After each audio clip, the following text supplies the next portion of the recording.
Jim, it's a 4-0 defeat away at high-flying Needham Market, but are you maybe even more disappointed with the loss here, considering it was the game you wished for a response from the St Ives game? I think the response we got for 55, 60 minutes, if I'm honest, it's definitely not the result obviously we wanted. We did get a response, but then it wasn't enough. We didn't show that continued response for the last half an hour, and that's where they've got those 3 goals that have obviously made us lose quite comfortably. It was positive first half. Unfortunately we did concede at that wrong time, but I think we did see a different change in energy and desire. Unfortunately, then when we did go 2 down, we just went back to unfortunately the similar old ways. And it's at the moment something that we need to address quite quickly. Just obviously said in there without swearing too much, we just need them to show now a little bit more, a little bit meaning a lot. And it's going to certainly show the characters over the next week or 2. Obviously, you mentioned there Kettering fairly in this game. You would have been fairly pleased even at 1-0, although you'd have been unhappy with when the goal was conceded. But you said it yourself. How do you get over the fact that as soon as it was 2-0, Poppies just looked well out of it? It's down to the individual really. First of all, the individual needs to ensure that you go 2-0 down, you're still 30 minutes away from the end of the game. We can't make 11 changes, so really and truly it's down to they know the shape, they know how we're looking to play, and then it's down to the individual to make sure that they play to their optimum level. We said in there before we went out, make sure that you're the best player on the park, whoever it is in there. Personally you need to play with pride and passion. There was a lot of sloppiness in the second half. We gave the ball away a lot.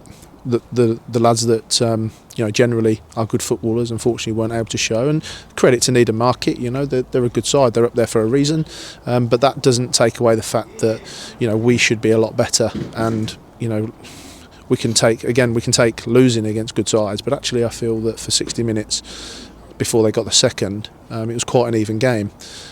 If we dissect the goals, first goal, we should have done better. I think Harry and Tom Scott run that side, weren't able to stop the cross, and the guys ran in front of Langers and poked it in the near post. Second goal, Tom Scott's give it away on the halfway line. I think the third goal, Bruno's give it away on the halfway line. The fourth goal, the floodgates are open by then, and unfortunately, the mindset and the body language. We've got some young lads in there which, they need to start puffing their chest out and be counted.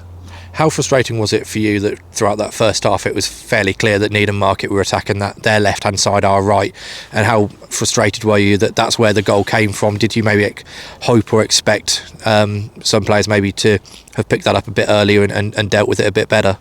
I don't think they purposely targeted that area. I think how the game materialised, that was just effective for them at the time. That's where they were able to get out. Generally their right back is the one that can get forward a lot more aggressively.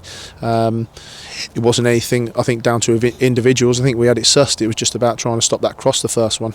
And then, the 2 goals when we give the ball away, unfortunately then, because of the shape that they were playing, they're overloaded in midfield, they're able to, if we give the ball away cheap, they're able to capitalise on that quickly, which is what they did. Good sides will do that. Anyone will tell you, if you can give the ball away at this level in your own half, which first half we gave it away once in our own half. Second half I haven't seen the stats yet, but it was a lot more, 100% a lot more, which is where the goals come from. So, I was just disappointed in the frailty that we showed in the half an hour towards the end, because that wasn't what we give for the first 60. We said over the past few games whether they maybe were blips or whether you were worried about a trend showing. Are you now worried that there is a little bit of a trend happening over the last few games that you need to change? And more importantly, obviously the goals conceded, goals conceded column is a big minus for us, but maybe even how little that the opposition goalkeeper has been challenged over the last 2 games. Yeah, look, it's easy for anyone to look and say Kettering concede a lot of goals, they need to defend better. But you have to defend from the front. You have to make sure that you look after the ball. If you keep giving the ball away, whatever happens, whatever level, you're going to be under the cosh. And unfortunately for us, I think we are sometimes too frail and too nice defensively. That's factual.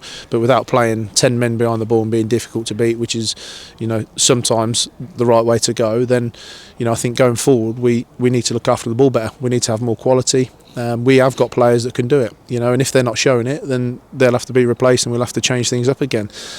Like I said, first first hour I thought, yeah, we're in this game, but the half hour after that needs to be massively addressed. You said they're defending from the front. Obviously, we saw Sam Bennett leave the club this week. Are you able to explain just a little bit more the circumstances behind that, and maybe whether you're looking to now that's freed up some wages, maybe you're looking to increase the playing squad a little bit more? So with Sam, there was interest from Spalding before I came in. He lives close. He's moving house closer. He's got friends there. That's always been back of his mind, and it worked for everyone. Sam has found it slightly difficult, I think, to get regular game time. I don't want to leave someone in and amongst the squad that necessarily doesn't 100% want to be here. That's not right.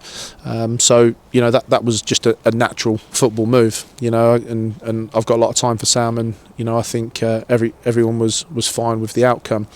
With regards to the squad, that frees up a space up top, which I'm pretty sure that we'll do a bit of work to see what we can do. There is things in the pipeline. But regardless of who comes in, what comes in, they need to come into a squad that is firing on all cylinders and expecting their own teammates to be putting a shift left, right and centre. Today, we got half of that, but not fully. So you can have the best players in the league if they're not showing that burning desire. And because they're a team that are struggling for consistency with wins, unfortunately you just have to keep working hard and keep going. But I'm pretty confident with the group that's there that they'll get there. Just finally, Stourbridge next week, again a team that are down there with us. Is it too early in the season to say must win, and without a win alarm bells maybe start ringing a little bit? Difficult question really, because we'd all say it's a must win, but we'd say that as a player you'd say that first 5 or 10 games, every game you want to win, and there's no doubt in my mind that changing room, they want to win games.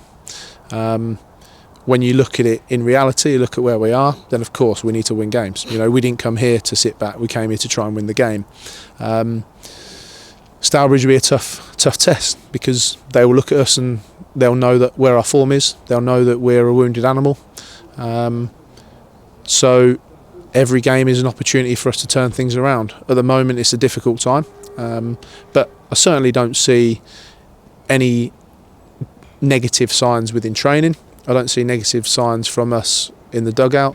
We're gonna lose games because that's where we are, and some of the teams are above us are filled with a bit of confidence, so that always goes a long way.